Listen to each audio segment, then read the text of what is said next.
I'm a bona fide introvert is that my favorite kind of time is alone time. But when I go through periods of spending a lot of one-on-one with myself, I do start to wonder, how much is too much alone time?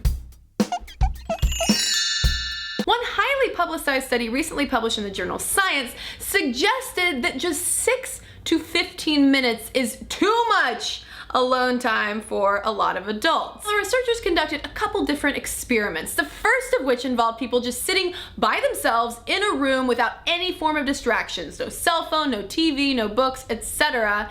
And around half of those participants rated the experience as unpleasant. On the follow-up experiment, there was one form of entertainment in the room, which was a button that participants could press that would then shock them. Going into this experiment, all the people said, no, we're not gonna shock ourselves, that's crazy. Once left to their own devices, 67% of men and 25% of women chose to shock themselves, which the researchers found surprising because you would think that in today's fast-paced, constantly connected world, having a little time away to ourselves to be with our own thoughts should be a pleasant prospect, right? But it's actually the methodology more than the results of that study, I would argue, that gets us to that answer of how much is too much alone time. Studies on solitude have never and probably will never be able to calculate one particular across-the-board threshold for how much is too much time spent by our lonesome. What really makes the difference is our perspective on it. If we feel like we are actively choosing to take time apart, hence using phrases like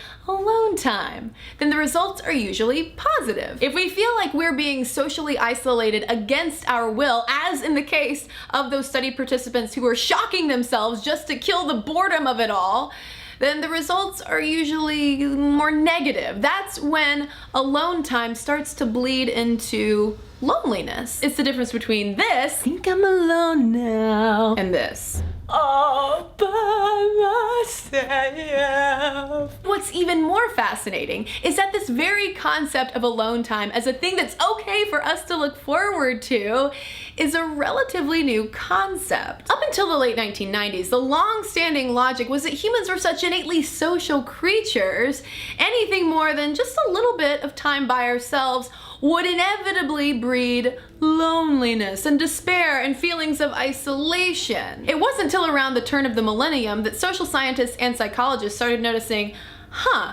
alone time can actually, and paradoxically in a way, make us better social creatures. Research has found that being able to spend time by ourselves actually improves our capacity to empathize with other people. So that means that once we're ready to go back out in the world, we get along better, hopefully. One final caveat on how much is too much alone time. Researchers stress that yes, choice in the matter is important. If we feel like we are choosing to be alone, then usually it's all good.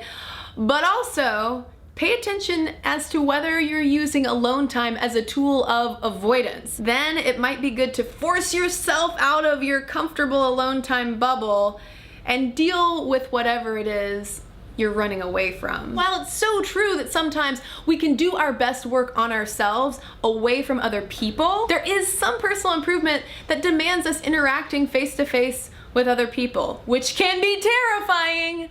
But the good news is, after you're done, you can go right back to alone time. I don't know about you, that's awfully comforting to me.